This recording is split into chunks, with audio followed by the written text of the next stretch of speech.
नमस्कार जी, मैं Saurabh Singh, department of agriculture. इस समय हम बुलंदशहर के सिकंदराबाद तहसील में। हमारे साथ इस समय प्रगतिशील किसान जी जुड़े हुए हैं। ये अपना परिचय देंगे और ये बताएंगे कि गन्ने के बारे में हमसे बेहतर, क्योंकि अनुभवी किसान हैं ये, तो इनसे कुछ नया सीखने को मिलेगा। तो आइए हम चर्चा को शुरू करते हैं। जी। मेरा नाम सतेंद्र सिंह, गांव मुरादाबाद से हूँ। देखिए, किसान जैसे पहले कहते थे कि 3 सिंचाई 13 पौड़ फिर देखो गन्ने की दौड़, तो वो चीज़ तो अभी लुप्त हो चुकी है।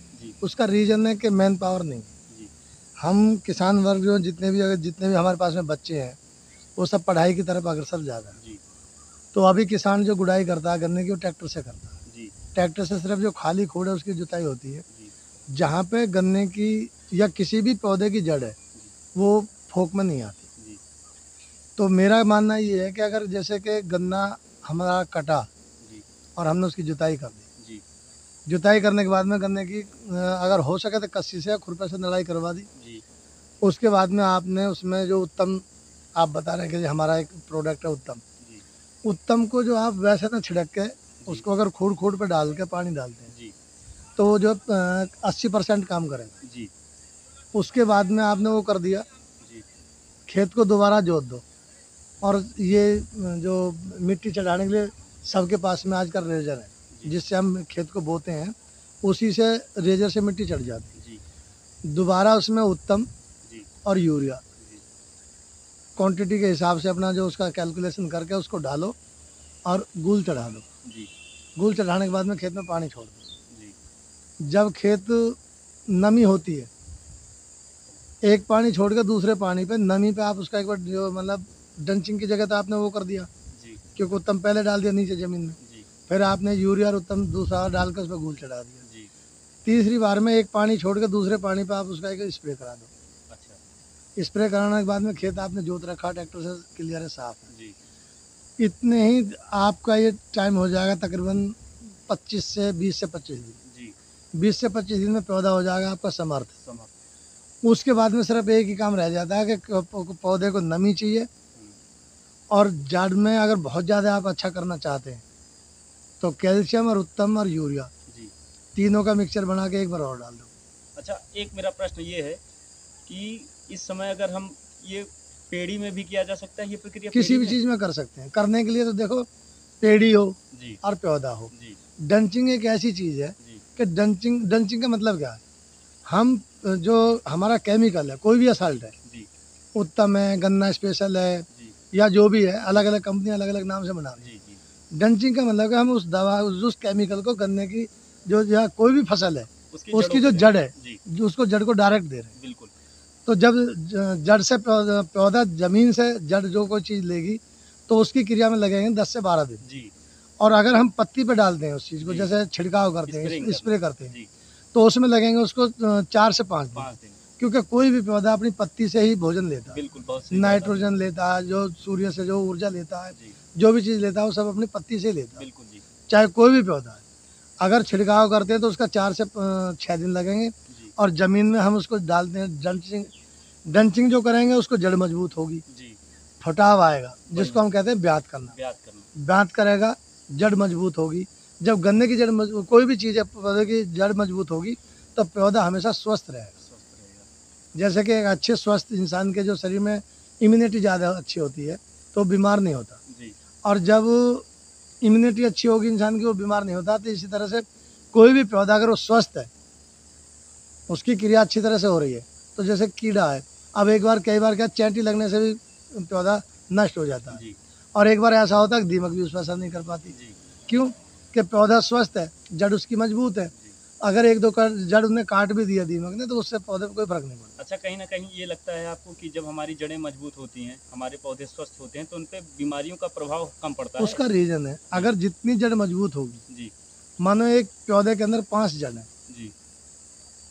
और बड़ा कमजोर सा पौधा, 5 में से 2 आपके जो किसी भी कीड़े ने काट दी, 3 काट दी, 2 बची, तो वो ऑटोमेटिक पौधा जो सूख जाएगा। और आपके पौधे में जड़ जो है 10 है, और उनमें से 4 काट दे किसी भी कीड़े ने, तो पौधे को कितनी, फिर भी 6 जो जड़ हैं वो पोषण दे रही हैं जमीन से। तो ये जो हमारी प्रकृति का भी नियम है और हम भी जो मतलब जो बता रहे हैं आपको कि पौधे की जो जड़ जितनी मजबूत होगी पौधा उतना ही स्वस्थ होगा, उतना ही मजबूत होगा। और उसके ग्रोथ के लिए उसको जो है जो हम नाइट्रोजन है या जैसे इसका चंबल का उत्तम है उसको आज छिड़काव करते हैं तो जल्दी रासायनिक क्रिया करके अपना जो पौधा पत्ती के द्वारा ऊर्जा लेगा और संपन्न रहेगा। अच्छा, आप मेरा दूसरा प्रश्न ये है कि गन्ने के पास आज गन्ने के परिपेक्ष में हम बात करेंगे तो कीट और रोग के बारे में आप क्या बताएंगे कि शुरुआती अवस्था में कौन कौन से कीट गन्ने में देखने को मिलते हैं? देखो अभी क्या पिछले साल जैसे वो आया था जो बीच में कोत सूखने वाली गिंडार आई थी। अच्छा जी। सफ़ेद वाली गिंडार जी। तो उसका क्या है कि देखो ये तो किसान को देखना पड़ेगा कि भाई मेरी फसल में अभी किस तरह का जो कीट है। मानो जैसे दीमक है तो दीमक से क्या है, दीमक जड़ खाएगी एक दो तो गन्ने की कोत नहीं सूखेगी, पौधा पहले जो मतलब पौधा मुरझाएगा। और अगर जैसे कोई सड़ाई है तो सड़ाई क्या पौधा तो उसकी जो सड़ाई जो उसका कोत है वो सूख जाएगा और पौधा ठीक ठाक रह आएगा। उसके बाद में एक जो जैसे गिनार आई थी पिछले साल उससे पत्ते भी सूखे और कोत मतलब भी सूखा। तो ये तो देखने से पता चलेगा भाई किस फसल में या किस पौधे में किस कीट की ज़रूरत है।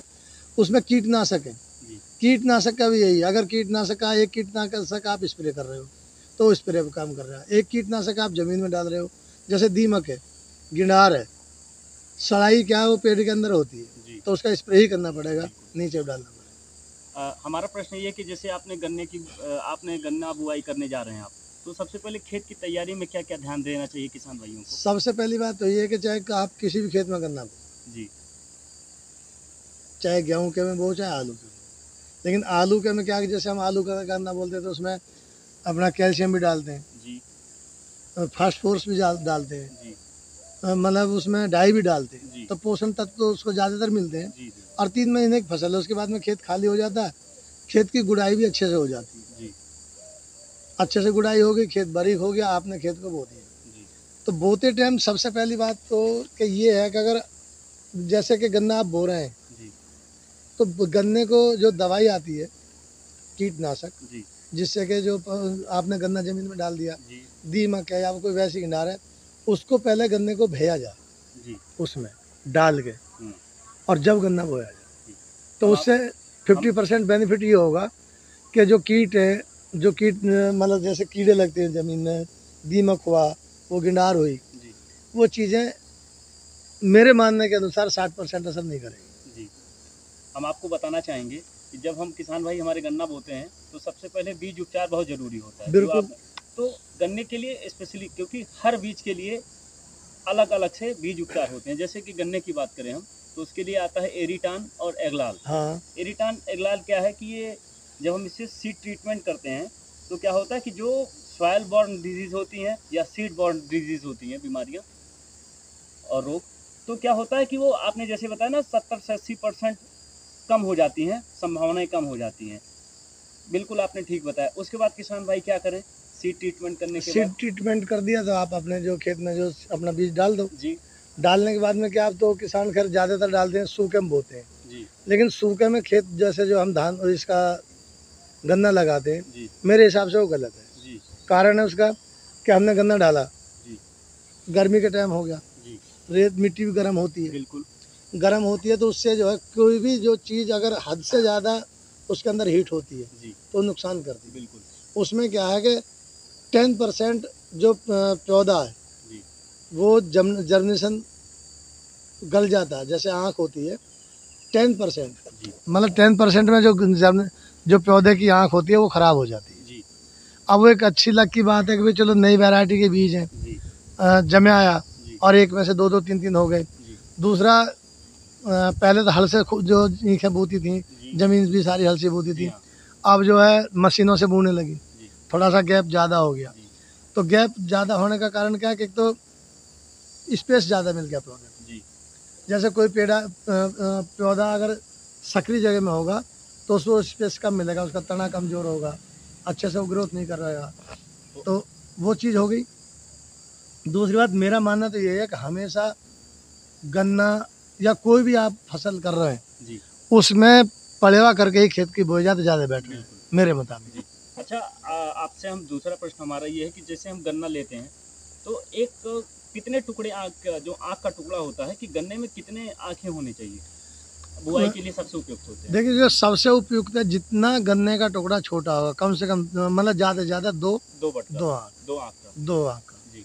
अब यूँ तो आदमी मैन पावर की कमी है तो लोग 4-4 का भी डाल देते हैं, 3-3 का भी डाल देते हैं। जी लेकिन जितनी आँख आप ज़्यादा से ज़्यादा डालेंगे, जो मतलब छोटी करके डालेंगे, जी जैसे गन्ना है हमारा 10 फुट का, जी तो हमें उसके जो है 2 पोरी 2 गांठ जो है जी तकरीबन 1.25 फुट या 1.5 फुट के करीब होगा। जी 2-2 आँख के टुकड़े करो, छोटा पेंडा करो जी और तरीके से डालो उसको सीधा। जी तो उसका जो गन्ना थोड़ा सा नीचे जाएगा, जी सीधा होगा तो थोड़ा ज़मीन में 1 इंच नीचे जाएगा। बिल्कुल उसके 2 फ़ायदे हैं।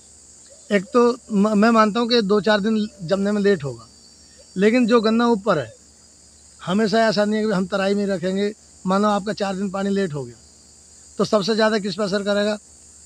मिट्टी गर्म होगी, जी पौधे को जो मतलब नीचे से नमी नहीं मिलेगी, तो वहाँ पे जाके दिक्कत होती है। और अगर पौधा हमारा जो मतलब 6 इंच ज़मीन के नीचे है, तो कितनी भी गर्मी पड़ रही है, फिर भी जो 6 इंच के नीचे थोड़ी बहुत नमी मिल जाती है, बिल्कुल मिल जाएगी। जिससे कि अगर 1-2 दिन पानी लेट होता है, तो पौधा बर्दाश्त करने की क्षमता रखेगा। अच्छा, मेरा एक प्रश्न और है कि क्या जो हमारे जैविक खाद हैं जैसे कि गोबर की खाद मान लीजिए कार्बनिक खाद, तो क्या इसका प्रयोग भी आप करते हैं आप किसान भाई? देखिए अगर गोबर की खाद का हम उपयोग करते हैं जी तो बहुत अच्छी बात है, वैलेंट। जी लेकिन ज़्यादातर क्या है कि अभी पशुपालन भी बहुत लोग कम कर रहे हैं, जी और दूसरा ये है कि जो मतलब डेयरी वगैरह में फार्मों में पशु हैं भी, तो उनका गोबर ज़्यादातर नहर पैर में धो के जाता है जी या नालियों में धो के जाता है। जी अगर किसी फार्म में गोबर इकट्ठा हो रहा है और उसका जो गोबर आप खेत में डाल रहे हैं, तो बाकी जितने भी रासायनिक तत्व हैं, जी बिल्कुल जितने भी रासायनिक तत्व हैं, चाहे आपका कुछ भी है, जी गन्ना स्पेशल है, चाहे उत्तम है, चाहे चंबल का है, चाहे हिमाचल का है, चाहे किसी का भी, कंपनी का है जी आप अगर गोबर का खाद उपयोग में ले रहे हैं तो दी बेस्ट। जी आप गोबर का जो खाद उपयोग में लीजिए, और बाकी फर्टिलाइजर जो आप डाल रहे हैं जी वो आप जो है 25% डालिए। 24 25% जी आपको फसल उतनी ही मिलेगी जितना आप 100% डालने के बाद डालेंगे। और अच्छा कहीं ना कहीं आपको किसान भाई ये लगता है कि उससे बीमारियां हमारे पौधे और मजबूत हो जाते हैं? किससे? जो हमारे जैविक खाद है गोबर की खाद जो गोबर की खाद है जी वो हमेशा ज़मीन के अंदर नमी भी बनाती है जी और पौधा भी मजबूत होता है। जी उसमें सबसे पहली बात तो ये है कि उसमें हर तत्व है, जी सारे सर जो गोबर की खाद में है वो हर तत्व है। जी और गोबर किससे बनता है? उसी पौधे को चारे के रूप में पशु खाता है, जी और पशु अपने भोजन के रूप में उसे खाने के बाद में जो उसको ज़रूरत है उसको नहीं लाता। तो जिस तरह से हम अपना मल छोड़ते हैं ऐसे पशु छोड़ता है, बिल्कुल बिल्कुल पशु का मल ही है। तो उसमें जो गुणवत्ता है, जी वो जितने भी केमिकल जो तुम्हारे जितने भी रासायनिक जो पद्धति हैं, जी सबसे दी बेस्ट गोबर है। अच्छा एक बात अब हम चलेंगे कीट और बीमारियों के पास चलेंगे। तो यहाँ पे बेसिकली क्या यहाँ पे जैसे कि रूट बोरर है गन्ने में देखने को मिलता है, सूट बोरर देखने को मिलता है, और पायरिल्ला की यहाँ पे समस्या अगर है तो क्या करते हैं? जैसे कि मान लीजिए हमारी जो कल्ले हैं वो सूखने लगते हैं जैसे कि देखो कल्ले हमारे वो सूखते हैं, जी अब तो खैर है नहीं जी क्योंकि मिलना ही बंद हो गया। जी नहीं तो अगर आपके खेत में ऐसा कुछ लग रहा है कि सूट बोरर आ रहा है, जी या जो कोई दीमक लग रही है, जी या सड़ाई की कोई दिक्कत है, आप 200 ml पर बीघे का मिट्टी का तेल डाल दो, अच्छा जी सारी दवा फेल। सारी दवा फेल लेकिन वो मिलता नहीं। मिट्टी का तेल अब हम रहते हैं डिपेंड रहते हैं हम रासायनिक उन पर दवाओं के ऊपर डिपेंड। मिट्टी के एक मिनट में आपको रुकना चाहूँगा, आपने बहुत अच्छी चीज़ बताई जो हमारे किसान भाई हैं कि मिट्टी के तेल या डीजल भी प्रयोग कर सकते हैं। देखिए डीजल प्रयोग हम जो कर सकते हैं डीजल का प्रयोग, जी लेकिन कारण है डीजल अगर आपके पौधे पे कहीं जाके आप एक बार हल्का सा छिड़काव करके देखना कहीं, जी वो पौधे को नष्ट कर देता है। नष्ट कर दें। डीजल गिर सकते हैं हम 50 से 60 ml, जी 50 से 60 ml गिर सकते हैं हम डीजल। लेकिन अगर ज़्यादा हो गया तो उससे हमारा जो कल्ला है पौधा फूकने के ज़्यादा चांस है। जी अच्छा कोई देसी उपचार जैसे आप अभी बता रहे थे? देसी उपचार के लिए तो अगर कोई कर सकता है कोई भी किसान भाई, जी तो ये नहीं होता धतूरा धतूरा होता होता है जो महादेव को चढ़ता है। महादेव के चढ़ता है, जी उसके पत्ते, जी नीम के पत्ते, जी और ये है तुम्हारा क्या कहते हैं उसका धतूरा, नीम के पत्ते, और भी कुछ नहीं कर सकते। आप इनको जो बॉईल करो, बॉईल करने के बाद में उसको आप ठंडा कर दो और उसकी भी आप डंचिंग कर दो अगर कर सकते हैं तो। अगर डंचिंग नहीं करते हैं तो वैसे जो पानी के साथ छोड़ दो। कीटनाशक भी हैं और पौधे को एक्स्ट्रा एनर्जी भी मिलेगी। मैं इसी परिपेक्ष में कुछ और जोड़ना चाहूँगा। जैसे आपने बताया कि धतूरा, नीम के पत्ते, जैसे कि हमारे पास दही का जो छाछ जिसको बोलते हैं मट्ठा, हाँ, और देसी गुड़ हो गया, वो तो जैसे चीज़ों को अगर देखो मिक्सअप किया जाए, अगर आप जो है कर सकते हैं जी 20 लीटर पानी, जी 5 लीटर गाय का गोबर, जी 2 केजी पुराना गुड़, जी 1 केजी कोई भी आप दाल जैसे मूंग की दाल या कोई भी, जी और 1 केजी आप उसमें बेसन डाल दो जी 200 लीटर पानी। जी आपने गाय का गोबर डाल दिया, गुड़ डाल दिया, बेसन डाल दिया, उसके बाद में आपने उसमें गाय का मूत्र डाल दिया जी 5 लीटर। बिल्कुल। लेकिन ये सब चीज़ें क्या है कि मैन पावर के ऊपर डिपेंड करता है। अच्छा, इतनी गहराई में किसान नहीं कर पाता। नहीं तो सबसे बेस्ट है ये, आप 200 लीटर पानी में ये चीज़ मिला लो, 15 दिन रख लो, जब आप खेत में पानी चलाते हो आप उसका जो ड्रॉप छोड़ दो। और जिस किसान ने करा है उसने उसका बेनिफिट भी उठाया। अच्छा, आपके जानने वाले ऐसे कोई किसान हैं या? हमने खुद किया है। अच्छा जी, मैंने खुद किया है। जी हमारे जो एक मित्र भी थे मेरठ, उनका ये उन्होंने केंचुए से खाद बनाते थे, वो वार्मी कंपोस्ट। मैं वहाँ से खुद लेके भी आया था, लेकिन वो फेल हो गए मैन पावर के कारण, क्योंकि किसी भी चीज़ को मैन पावर की जरूरत पड़ती है। तो हम लास्ट में वहाँ पे आश्रित हो जाते हैं कि अभी रासायनिक डालो, अब की बाल काट लो, आगे फिर देखा जाएगा। लेकिन रासायनिक हमेशा नुकसान देता है। और अगर कोई भी चीज़ अगर जैविक है, दूसरा ये कि प्राकृतिक है, उसके जैसी कोई चीज़ नहीं। तो और देखिए, आपका चाहे तो इंसानों का मेडिसिन है और चाहे फसल का मेडिसिन है, किसी भी पौधे का, वो सब बनता किसका है? पेड़ पौधे से ही बनता है। अब जैसे हमारी ये गिलो है, तो गिलो को क्या हम हमारी गिलो है, नीम है, अमरूद है, जामुन है, शीशम है, पीपल है, ये सब जो पत्ते हैं ये सब औषधि हैं। जी बिल्कुल। नीम एक अपने आप में औषधि है, गूलर अपने आप में औषधि है, शीशम एक औषधि है, पीपल अपने आप में औषधि है, बरगद अपने आप में औषधि है।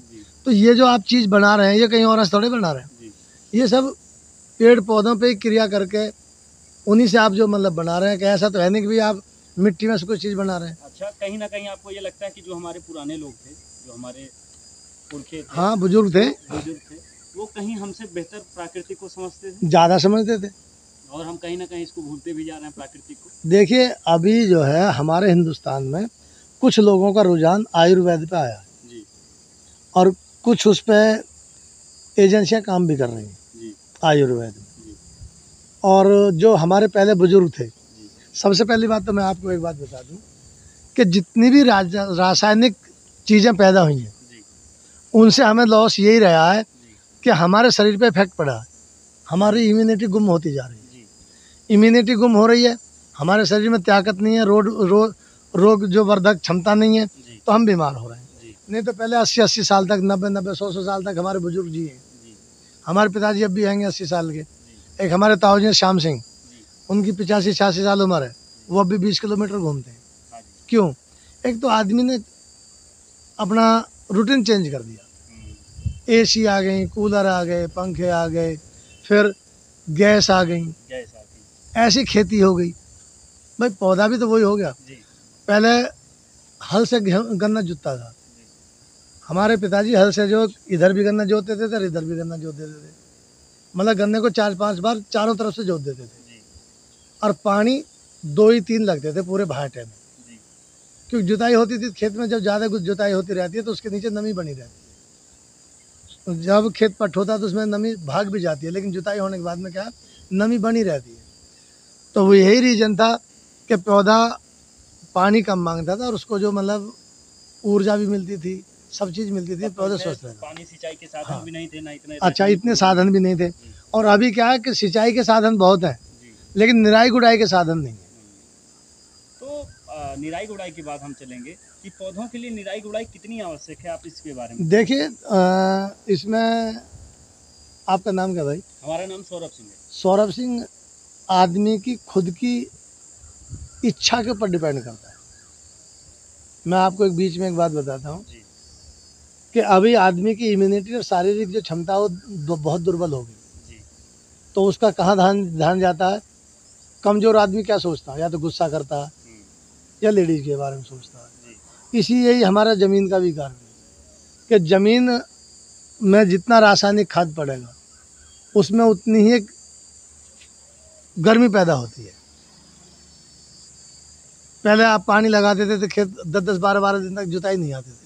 अब चौथे दिन खेत जुताई आ जाता है, क्योंकि उसके अंदर रासायनिक तत्व इतने पड़े हैं कि उसके अंदर वो चीज़ नहीं है। अगर आपने गोबर का खाद डाला है तो आप डाल के देख लो, 1 बीघे में आप गोबर का खाद डाला है और आपने एक में जो रासायनिक खाद डाला है, गोबर का खाद का जो खेत है वो 4 दिन बाद में जुताई आएगा जी और जो रासायनिक खाद पड़ा जिसमें वो जो 4 दिन पहले आ जाएगा। जी तो ये तो है आपके जो एक आयुर्वेदिक मतलब नेचुरल और बनावटी के ऊपर जो असर। अच्छा, कुछ किसान भाई ये समझते हैं और आज की ज़रूरत भी है कि जैसे कि परिवार बढ़ भी रहे हैं, भूमि का आकार छोटा हो रहा है, तो कहीं ना कहीं रासायनिक उर्वरकों की तो ज़रूरत है। देखिए, उस रासायनिक उर्वरक की जरूरत है, जी लेकिन क्यों है? जी मेहनत करना आदमी के बस की बात नहीं। जी बस देखिए, मैन पावर नहीं मेरे पास में। जी अब मेरे पास में 12 बच्चे हैं, जी मेरे 12 के 12 बच्चे कॉलेज कर रहे हैं, जी मैं अकेला हूँ, जी भाई मेरा अकेला है। जी तो अगर हम दोनों भाई भी खेती करें, हम पे तकरीबन 60-65 बीघे गन्ना है, जी तो हम 60-65 बीघे गन्ने को जो दोनों भाई नहीं कर सकते, जी ना उसकी नराई कर सकते ना गुड़ाई कर सकते। जी अब जो लेबर वर्ग है वो भी फैक्ट्री में जाता है, जी तो हम किस चीज़ पर आश्रित हो गए? अब भैया फर्टिलाइजर डालो, पैदा करो और बीजो। और बेचो। तो आप किसान भाइयों को चलते चलते आप क्या संदेश देना चाहेंगे कि सबसे पहली बात तो ये है कि देखिए, हमारी जो एक हल्दी है, हल्दी हल्दी जी आपने सुना भी होगा, वो इम्यूनिटी बढ़ाती है। बिल्कुल बढ़ाती है। वो जो बुजुर्ग हैं वो कहते भी होंगे, जब चोट वोट लग जाती है बोले इसको दूध में हल्दी दे दो। जी तो जो भी किसान भाई कर सकता है, ज़्यादा से ज़्यादा अगर वो गोबर की खाद डाले, दी बेस्ट। जी उसके बाद में अभी क्या है, जैसे पहले साड़ी जूते थे, अब खेत साड़ी नहीं जूते। जी साड़ी जो इसलिए नहीं जूते, हर आदमी के खर्चे भी ज़्यादा हैं, आमदनी भी जो ज़्यादा होनी चाहिए, और फिर जब खर्चा ज़्यादा है तो पैसा तो चाहिए, तो वो कहाँ से कमाएगा? तो खेत से ही कमाएगा। नहीं तो अगर खेत में आप साड़ी जोत रहे हैं, साल में 2 फसल ले रहे हैं, आप गन्ने की खेती कर रहे हैं, 2 साल में गन्ना दूसरी बार बो जाता है, जी वो तो कोई दिक्कत नहीं है। लेकिन गन्ना काटने के बाद में खेत को कम से कम 1 महीना छोड़ दो और उसकी जुताई करो। ये नहीं छोड़ दो उसको ऐसे जो पड़ा रहने दो, जुताई करो और अच्छी गहरी करो। बैल नहीं तो ट्रैक्टर तो है, डीजल खाएगा साला जो जोतेगा, जब खाएगा तो भाई जब डीजल खाएगा तो जोतेगा वो, जी अच्छा गहरा जोतो। उसके बाद में कोशिश ये करो कि आप उसमें कहीं से भी कूड़ी का खाद डाल दो, और अगर वो भी नहीं डाल सकते तो मैं आपको और 15 दिन का टाइम मांगता हूँ। खेत खाली हो गया, आपने 2 बार जोत दिया, तीसरे में उसमें ढांचा बखेर दो, हरी खाद, ढैंचा, सनई ढैंचा, सनई ढैंचा, मूंग, उड़द तो खैर जो मतलब इतना वो नहीं, लेकिन मूंग रमास, जब हरी खाद उसमें जुतेगी, जैसे ये जो जितने पौधे से ढांचा हुआ, मूंग हुई, अरड़ हुई, इनके अंदर क्या है, जो इनकी जड़ है वो नाइट्रोजन बढ़ाती है। उसमें राइजोबियम के जो गांठें होती हैं उसमें जो ये नाइट्रोजन होती है, और हम यूरिया से क्या देते हैं? नाइट्रोजन दे रहे हैं। भाई कंपनी लिख दिया 46% नाइट्रोजन, अब उसमें 46 या 56 है वो हमें नहीं पता। हम बेशक पढ़े लिखे थे, हमारे पास में कोई मापदंड तो है नहीं, और लेकिन पौधे का मापदंड है। अगर जो पीपल का वृक्ष है वो 24 आवर्स 24 घंटे ऑक्सीजन देता है तो देता है, उसको कोई मापदंड की ज़रूरत नहीं है। और इसीलिए जो हमारे बुजुर्ग थे, जो विद्वान लोग थे, उन्होंने उसको आध्यात्मिकता से जोड़ दिया। सनातन में पीपल की पूजा करते हैं, क्यों? कि पीपल 24 घंटे ऊर्जा देता है, वो सॉरी ऑक्सीजन देता है। ऑक्सीजन ही ऊर्जा है, ऑक्सीजन ही ऊर्जा है। अच्छा, अब जैसे हमारे जो मोमडन समाज के भाई बंधु हैं, सनातन धर्मी जो है वो तो पीपल को काटते नहीं, क्योंकि हमारे पूर्वजों ने, हमारे जो पंडित समाज के, जो ब्राह्मण समाज है हमारा, उसने उसको आध्यात्मिकता से जोड़ दिया। लेकिन जो मोमडन समाज है, जो हमारे मोमडन समाज के भाई बंधु हैं, वो उन्होंने उसको आध्यात्मिकता से जोड़ा नहीं, तो पीपल को काट देते। तो इंसान तो वो भी हैं भाई, भगवान के यहाँ से तो इंसान वो भी है और हम भी हैं।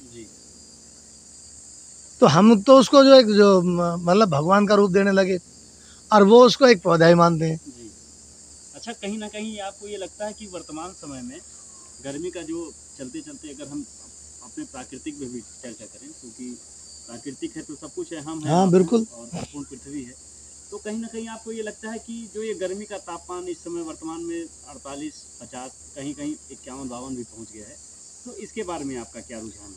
देखिए, पहले वन होते थे जी, वन वन जी, वनों की कटाई हो गई तो बारिश होनी बंद हो गई जी, क्योंकि जब पौधा पत्ती से जो अपना भोजन लेता है तो वो एक वाष्प क्रिया भी करता है। जी, आप देखना, किसी पौधे को एक पॉलीथीन के अंदर रख के, जब आप उसको जो शाम को पॉलीथीन में रख देंगे और सुबह उसको देखेंगे तो पॉलीथीन के ऊपर जो पानी के स्पॉट होंगे, जी, बिल्कुल होंगे, तो वो अपने पौधे एक वाष्प क्रिया भी करता है कि ज़मीन से पानी लेता है, आसमान से, सूरज से जो मतलब रोशनी लेता है, मतलब ऊर्जा लेता है, उसको कुछ ग्रहण भी करता है, कुछ वायुमंडल में छोड़ता है। इसी तरह से जो वन बहुत कम हो गए, वन कम हो गए तो वो क्रिया नहीं हो पाती। पहले तालाब थे, लोगों ने तालाबों को बंद करके मकान बना लिए, उसको पाटना शुरू कर दिए, वो पट गए, 99% पट गए। कहीं अभी इस गवर्नमेंट ने थोड़ा सा जो रुझान दिखाया है कि तालाब वगैरह बहुत जगह पर नए बने। अच्छा, पहले वन बहुत ज़्यादा होते थे, पेड़ होते थे जो अपनी क्रिया करते थे, जिसके जो कारण वायुमंडल में वाष्प बन के पानी जाता था, गर्मी पड़ती थी। अब पहले जैसी गर्मी भी नहीं होती। जी, पहले कैसे गर्मी होती थी सर? गर्मी पहले ऐसी होती थी भाई कि ना तो कूलर होता था, ना एसी होते थे, ना पंखे होते थे। हमारे टाइम में, मेरा कागजों में 94 का जन्म है, मैंने खुद देखा है कि अब जो आज 1 जून हो गई, 1 जून हो गई आज, तो जून, मई और जून के महीने में तो नंगे पैर बगैर चप्पल के ज़मीन पर नहीं चल पाते थे, इतना गर्म होता था। और जून में अब जैसे जो गर्मी हो रही है, तो जून के महीने में